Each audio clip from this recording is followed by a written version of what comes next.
नमस्कार।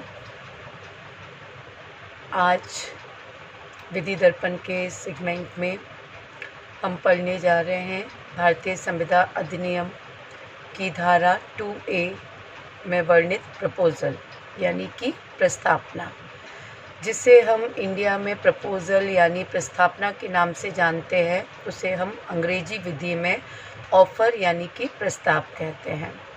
चलिए बात करते हैं धारा 2A की।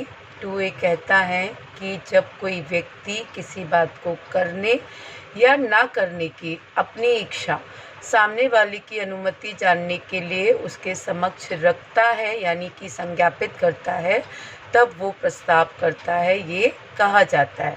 When one person signifies to another his willingness to do or abstain from doing anything with a view to obtain the assent of that another one is said to make a proposal। दोस्तों, किसी भी contract के creation के लिए जो first step होता है वो होता है प्रपोज़ल। इसलिए सबसे पहले आज हम बात करने जा रहे हैं यहाँ पे प्रपोज़ल के। अब जैसा कि हमने डेफिनेशन अभी डिस्कस की प्रपोज़ल की, इसके आधार पर हम देखें कि प्रपोज़ल के क्या आवश्यक तत्व हैं। तो 3 आवश्यक तत्व प्रपोज़ल के हैं। सबसे पहला, there must be a person. Proposal करने वाला कौन होना चाहिए? व्यक्ति होना चाहिए। फॉर एग्ज़ाम्पल, अगर मैं अपने पैरट यानी तोते को कोई प्रपोज़ल रटा देती हूँ और वो दूसरे व्यक्ति के सामने एज इट इज़ अभिव्यक्त कर देता है, तो क्या ये वैलिड प्रपोज़ल होगा? नहीं मित्रों, ये वैलिड प्रपोज़ल नहीं होगा, क्योंकि प्रपोज़ल करने वाला व्यक्ति होना चाहिए, चाहे वो लिविंग पर्सन हो या फिर लीगल पर्सन। यहाँ पे लीगल पर्सन का मतलब है कि हम जिस पे वाद ला सकते हैं और जो हम पर वाद ला सकता है। दूसरी बात करते हैं कि प्रपोज़ल के लिए कम से कम 2 व्यक्ति होने चाहिए, एक जो अपनी इच्छा व्यक्त करेगा और दूसरा जिससे इच्छा व्यक्त की जाएगी। इसका मतलब कि कोई भी व्यक्ति स्वयं को प्रपोज़ल नहीं कर सकता। तीसरा जो है वो है प्रपोज़ल का एकमात्र ऑब्जेक्ट होता है सामने वाले की अनुमति प्राप्त करना, क्योंकि प्रपोज़ल हम किस इंटेंशन से करते हैं कि हम सामने वाले की अनुमति जान सकें। तो ये थी प्रपोज़ल और प्रपोज़ल की 3 आवश्यक बातें। अब हम एक बार अगर फिर से प्रपोज़ल की डेफिनेशन को देखें तो हमें पता पड़ता है कि ये कहता है कि जब कोई व्यक्ति किसी बात को करने या ना करने की अपनी इच्छा सामने वाले की अनुमति जानने के लिए उसके समक्ष रखता है, तब वो प्रपोज़ल करता है, ये कहा जाता है। चलिए अब करने और ना करने के हम एग्जाम्पल देखते हैं। जैसे मान लीजिए मैंने आपको कहा कि मैं अपना लैपटॉप आपको 30,000 रुपये में बेचना चाहती हूँ, क्या आप खरीदेंगे? तो मैं आपकी अनुमति लेना चाहती हूँ, है ना। तो ये क्या हुआ? प्रपोज़ल। या मैं किसी राशन की दुकान पर जाती हूँ और उनको कहती हूँ कि 1 किलो शक्कर चाहिए, क्या आप बेचेंगे? तो ये भी मैं क्या कर रही हूँ? प्रपोज़ल, क्योंकि इसमें भी मैं उनकी अनुमति लेना चाहती हूँ। ये तो वो एक करने के एग्जाम्पल। अब ना करना, अगर मैं अपने बच्चे को कहती हूँ कि अगर आप इंग्लैंड नहीं गए तो मैं अपनी प्रॉपर्टी आपके नाम कर दूँगी, तो मैंने इसमें क्या किया? मैंने अपने बच्चे को इंग्लैंड ना जाने की बात कही, तो ये हुआ ना करना। तो प्रपोज़ल, जब कोई व्यक्ति किसी बात को करने या ना करने की अपनी इच्छा सामने वाले की अनुमति प्राप्त करने के लिए उसके समक्ष रखता है, तब वो प्रपोज़ल करता है यानी कि प्रस्तावना करता है, ये कहा जाता है। इसके बाद अब हम बात करेंगे, क्या हर एक प्रपोज़ल वैलिड होता है, हर एक प्रस्ताव वैध होता है? तो नहीं मित्रों, हर एक प्रपोज़ल वैलिड नहीं होता। कोई भी प्रपोज़ल वैलिड हो उसकी कुछ कंडीशंस होते हैं, तो चलिए डिस्कस करते हैं उन कंडीशंस पर। पहली कंडीशन है प्रपोज़ल मस्ट बी सर्टेन। प्रस्तावना निश्चित होनी चाहिए, यानी कि प्रपोज़ल में किसी तरह की कोई अनिश्चितता नहीं होनी चाहिए। जैसे अगर मैं आपको प्रपोज़ल करूं कि मैं अपना सफ़ेद घोड़ा 1000 या 1500 रुपये में आपको बेचना चाहती हूँ, तो क्या ये वैलिड प्रपोज़ल है? नहीं, ये वैलिड प्रपोजल नहीं है, क्योंकि कीमत अनिश्चित है, 1000 या 1500। यहाँ पे कीमत निश्चित होनी चाहिए। सेकेंड पॉइंट की हम बात करते हैं, proposal must be communicate. Proposal संसूचित होना चाहिए। यहाँ पे संसूचना का मतलब है कि आपका प्रपोजल उस व्यक्ति की नॉलेज में होना चाहिए जिसे आप प्रपोजल कर रहे हैं, यानी वो क्या प्रपोजल है जो उसे किया गया है ये उसकी जानकारी में होना चाहिए। मित्रों, प्रपोजल कम्युनिकेट होना चाहिए। इससे रिलेटेड एक लीडिंग केस आपने सबने सुना होगा, लालमन शुक्ल वर्सेस गौरीदत्त। इस केस के जो फैक्ट थे वो इस प्रकार से थे कि एक व्यक्ति का भतीजा मिसिंग था, उसका मुनीम उसे ढूंढने के लिए निकल चुका था। निकल गया जब, उसके बाद में उस व्यक्ति ने एक पुरस्कार की घोषणा की कि जो कोई भी मेरे भतीजे को ढूंढ कर लाएगा मैं उसे पुरस्कार दूंगा। इसके बाद मुनीम को वो भतीजा मिल गया। जब उसे वो भतीजा मिल गया उसके बाद में उसे पुरस्कार के विज्ञापन की सूचना प्राप्त हुई। मुनीम ने पुरस्कार के लिए दावा किया। बताइए मित्रों, क्या वो इस दावे में सफल होगा? बिल्कुल सही अनुमान है आपका, वो इस दावे में सफल नहीं होगा। क्यों नहीं होगा? क्योंकि प्रपोजल उसे कम्युनिकेट नहीं था, वो पहले ही उसे ढूंढने के लिए घर से निकल चुका था। तो सेकंड पॉइंट ये कहता है proposal must be communicate. Proposal communicate होना जरूरी है। तीसरी बात हम करेंगे कि प्रपोजल करने वाले का और जिससे प्रपोजल किया जा रहा है उस समय विधिक संबंध में बंधने का आशय होना चाहिए। तो प्रपोजल कब वैलिड होगा? जब उनका विधिक संबंध में बंधने का इरादा था, यानी कि इंटेंशन था। इसमें एक लीडिंग केस जो आप सभी ने सुना होगा, वेलफोर वर्सेस वेलफोर का है। इसमें हस्बैंड और वाइफ छुट्टियां मनाने के लिए गए थे। जब वहां से उनका लौटने का समय हुआ तो पत्नी अस्वस्थ हो गई। पति ने अपनी पत्नी से सामान्य बातचीत में कहा कि आप यहाँ पे रह के स्वास्थ्य लाभ लीजिए, मैं आपको पैसे भेजता रहूँगा। कुछ समय बाद जब पति ने पैसा भेजना बंद कर दिया, पत्नी ने क्लेम किया। कोर्ट ने डिसाइड किया कि पत्नी उस अमाउंट की हकदार नहीं है। क्यों नहीं है? क्योंकि वो एक सामान्य बातचीत थी जो हस्बैंड वाइफ के बीच में हुई थी। दोनों का उस समय विधिक संबंध में बंधने का कोई आशय नहीं था। देखिए मित्रों, कभी कभी हम सामान्य बातचीत, हंसी मजाक या जो सामाजिक और धार्मिक आयोजन होते हैं उनके लिए जो एक दूसरे से हम इनविटेशन करते हैं, हम एक दूसरे को आमंत्रित करते हैं, तो उस समय हमारा दोनों में से किसी का भी विधिक संबंध में बनने का आशय नहीं होता। इसलिए वो सारे कॉन्ट्रैक्ट में कन्वर्ट नहीं होंगे, वो वैलिड प्रपोजल नहीं होंगे। इसके बाद में हम बात करेंगे कि विधिक संबंध बनाने की क्षमता होनी चाहिए, कैपेसिटी होनी चाहिए। तो इस पे हम बात करेंगे मैरिड वर्सेस मैरिड के मामले की। इस मामले में हस्बैंड वाइफ जो थे दोनों की कॉम्प्लेक्स रिलेशनशिप थी। वो दोनों एक जॉइंट प्रॉपर्टी के को ऑनर थे और जो उनकी प्रॉपर्टी थी वो मोर्गेज रखी हुई थी। हस्बैंड ने लिखित में अपनी पत्नी को एक नोट दिया, उसमें लिखा कि मैं अपनी जो प्रॉपर्टी है जिसके आप और मैं को ऑनर हैं, मैं ये प्रॉपर्टी पूरी तरह आपके नाम करता हूँ, इसको बेचकर आप अपना जो कर्ज है वो चुका लीजिएगा और मैं किसी अन्य महिला के साथ जाकर रहना चाहता हूँ।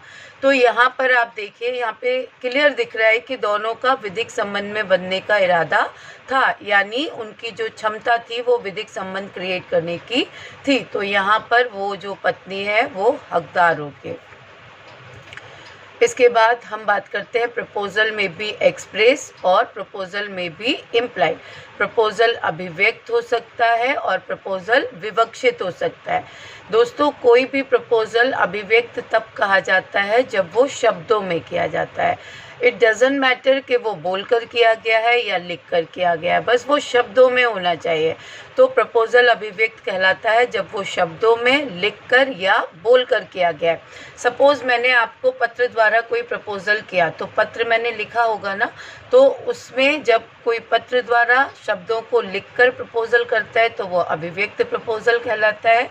या फिर मैं और आप टेबल के आमने सामने हैं या हम आमने सामने खड़े हैं और मैं आपको बोलकर प्रपोजल कर रही हूँ, तो भी ये अभिव्यक्त प्रपोजल होगा।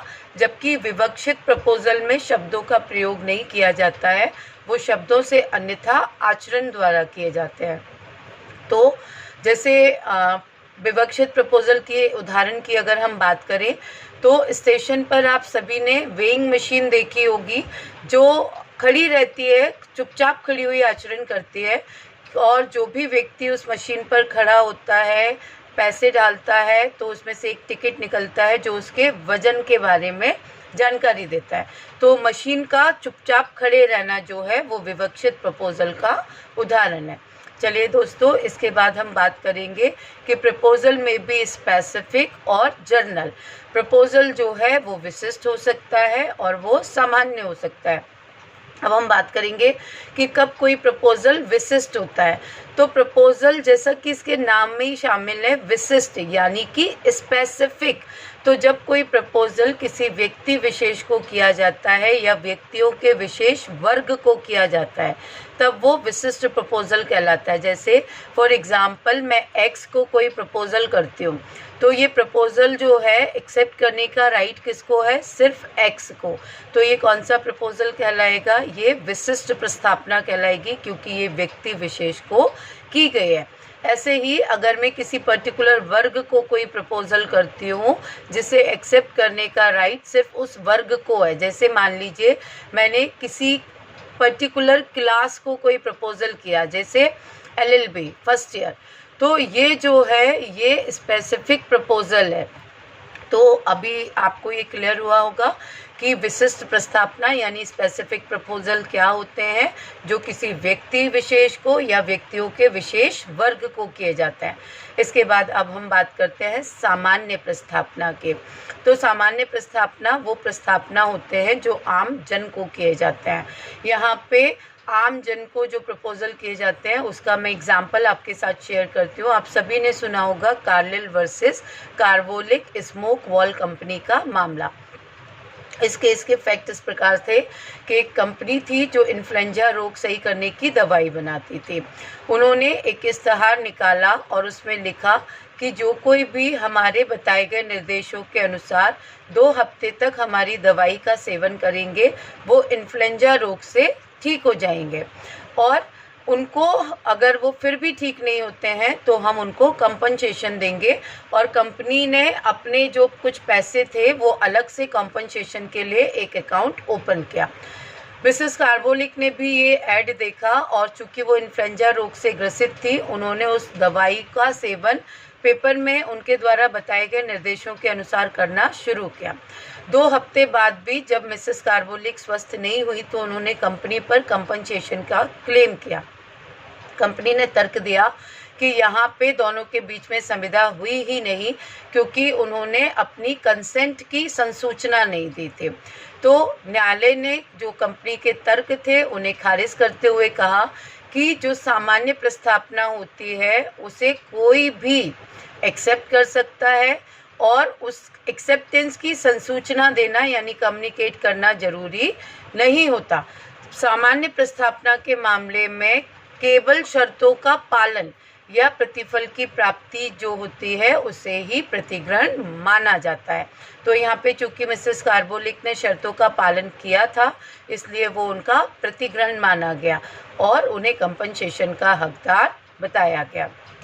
इसके बाद हम बात करेंगे कि प्रपोजल जो है वो सशर्त भी हो सकता है, यानी वो कंडीशनल हो सकता है, पर कंडीशन जो है वो क्लियर होनी चाहिए और वो कम्युनिकेट होनी चाहिए। जैसे पार्कर वर्सेस दक्षिण पूर्वी रेलवे कंपनी का जो केस था, आप इसमें देखेंगे कि एक व्यक्ति ने क्लॉक रूम में अपना सामान रखा जिसके बदले में उसे एक स्लिप दी गई। जब वो लौट कर आया तो उसका सामान मिसिंग था। उसने क्लेम किया तो कंपनी का तर्क था कि उन्होंने जो स्लिप दी थी उसके बैग पर लिखा हुआ था कि अगर आपका सामान 100 पाउंड से ज़्यादा है तो आप स्पेशली मेंशन कीजिए, और ये शर्त पीछे लिखी थी, इस बारे में इंडिकेशन स्लिप के आगे दिया हुआ था, पर व्यक्ति ने उस स्लिप को ध्यान नहीं दिया। तो प्रपोजल सशर्त भी हो सकता है, वो व्यक्ति कॉम्पनसेशन का हकदार नहीं है मित्रों। इसके बाद में हम बात करते हैं कि जो प्रपोजल होता है वो एक बार अस्वीकार करने पे हमेशा के लिए समाप्त हो जाता है जब तक कि उसे दोबारा रिपीट ना किया जाए। जैसे सपोज मैं ए को कोई प्रपोजल करती हूँ और प्रपोजल को उसने अस्वीकार कर दिया, तो जैसे ही उसने अस्वीकार किया उसके लिए वो प्रपोजल ख़त्म हो गया। जैसे मान लीजिए मैंने ए को प्रपोजल किया कि मैं 5 लाख रुपए में अपनी कार आपको बेचना चाहती हूँ, क्या आप खरीदेंगे? तो उन्होंने कहा कि नहीं, तो यहाँ पे मेरा जो प्रपोजल था वो ए के लिए समाप्त हो गया। अगर अगले ही क्षण वो कहते हैं कि मैं खरीदने के लिए तैयार हूँ, तो अब वो ये स्वीकृति नहीं दे सकते, क्योंकि प्रपोजल का अस्तित्व अब नहीं बचा जब तक कि उनको मैं प्रपोजल दोबारा रिपीट ना करूं। नेक्स्ट पॉइंट कि प्रपोजल जब हम करते हैं तो सामने वाला हमारा प्रपोजल एक्सेप्ट करे, इसके पहले प्रपोजल करने वाला उसे रिवोक कर सकता है, उसे वापस ले सकता है। तो ये था प्रपोजल। इसके साथ में एक और पॉइंट मैं आपको यहाँ पे शेयर करूँगी कि प्रति उत्तर में दी गई जानकारी जो होती है वो प्रपोजल नहीं होती। इसमें हार्वे वर्सेस फेसी का केस जो है वो बहुत ही इम्पॉर्टेंट है। इस केस में फैक्ट ये थे कि एक व्यक्ति ने तार द्वारा पूछा कि क्या आप हमें बम्पर हॉल पेन बेचेंगे और इसका न्यूनतम मूल्य क्या है। व्यक्ति ने न्यूनतम मूल्य बताया पर बेचने के बारे में कोई इच्छा व्यक्त नहीं की। जब उन्होंने बम्पर हॉल पेन को मांगा और व्यक्ति ने देने से मना किया तो उन्होंने कोर्ट में चैलेंज किया। कोर्ट ने इस मामले में अभिनिर्धारित किया कि केवल किसी का न्यूनतम मूल्य बताना ये प्रस्थापना नहीं है, ये प्रस्थापना नहीं है। और चूंकि दूसरे पॉइंट पर उन्होंने कोई आंसर नहीं दिया था तो यहाँ पे दोनों के बीच में कोई एग्रीमेंट नहीं हुआ। इसके बाद हम बात करेंगे कि प्रस्थापना का आमंत्रण, प्रपोजल का जो इनविटेशन टू ऑफर होता है वो क्या होता है। प्रस्थापना का आमंत्रण दोस्तों जहाँ पे कोई व्यक्ति कुछ शर्तों को परिचालित करता है कि सामने वाला उन शर्तों से अगर संतुष्ट है, एग्री है, तो वो आकर हमें प्रपोजल करे, तो ये कहलाता है प्रस्थापना का आमंत्रण। जैसे जो आप किसी भी अगर राशन की दुकान पर जाएंगे तो वहाँ पे एक रेट लिस्ट लगी होती है, मूल्य सूची। It is invitation to offer. Paper में टेंडर निकलते हैं, it is invitation to offer. इसके अलावा आप बहुत सारे एग्जाम्पल देख सकते हैं। आप शोरूम में जाएंगे तो आपने देखा होगा कि कुछ चीज़ें रखी होती है और उन पे टैग लगा हुआ होता है रुपीज़ का, तो वो भी क्या है, इनविटेशन टू ऑफर है। सेल्फ सर्विसेज की जितनी भी चीज़ें होती है जहाँ पे सेल्फ सर्विस हो वो भी क्या है, इनविटेशन टू ऑफर है। स्टेशन की जो समय सारणी होती है ट्रेनों की वो भी इनविटेशन टू ऑफर है। इसके बाद अब हम बात करेंगे कि जो प्रपोजल होता है वो प्रति प्रस्ताव यानी काउंटर प्रपोजल कब कहलाता है। तो सपोज मैंने आपको प्रपोजल किया कि मैं अपनी कार आपको 5 लाख रुपए में बेचना चाहती हूँ। आपने उत्तर दिया कि मैं 4,99,000 में खरीदने के लिए तैयार हूँ। तो दोस्तों क्या ये प्रपोजल का एक्सेप्टेंस हुआ? नहीं, ये काउंटर प्रपोजल हुआ, ये प्रति प्रस्ताव हुआ।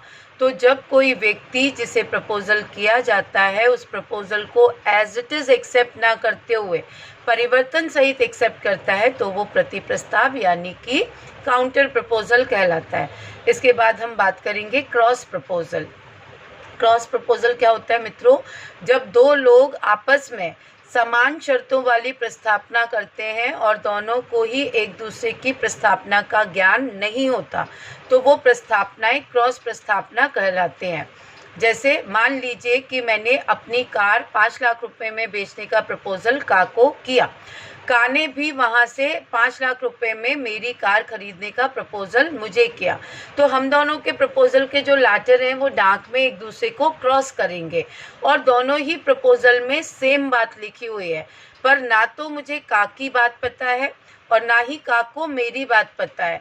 तो यहाँ पे जो प्रपोजल हुए वो क्रॉस प्रपोजल हैं, ये कभी भी करार नहीं बनेंगे, क्योंकि करार बनने के लिए एक साइड से प्रपोजल होना चाहिए था और दूसरी साइड से उसका एक्सेप्टेंस होना चाहिए था। यहाँ पे दोनों तरफ से क्रॉस प्रपोजल है, भले ही दोनों का एक ही इंटेंशन था, दोनों का सेम प्रपोजल था, फिर भी ये क्रॉस प्रपोजल ही रहेंगे, ये कभी भी करार नहीं बनेंगे। तो दोस्तों आज हमने बात की प्रपोजल की यानी कि प्रस्तावना की। उम्मीद करती हूँ कि आप सबको ये अच्छे से क्लियर हुआ होगा। इसके बाद भी अगर आपकी कोई क्वेरी है, आप कुछ प्रश्न पूछना चाहते हैं, तो आप कमेंट बॉक्स में अपना प्रश्न लिख सकते हैं। आपको लॉ की और अपडेट देखने के लिए, अलग अलग कानूनों के विषय में जानकारी लेने के लिए आप इस चैनल से जुड़े रहिए। अगर अभी तक आपने इस चैनल को लाइक और सब्सक्राइब नहीं किया है, तो आप सभी से रिक्वेस्ट है, प्लीज़ लाइक एंड सब्सक्राइब और आगे भी साथ में जुड़े रहिए। नमस्कार।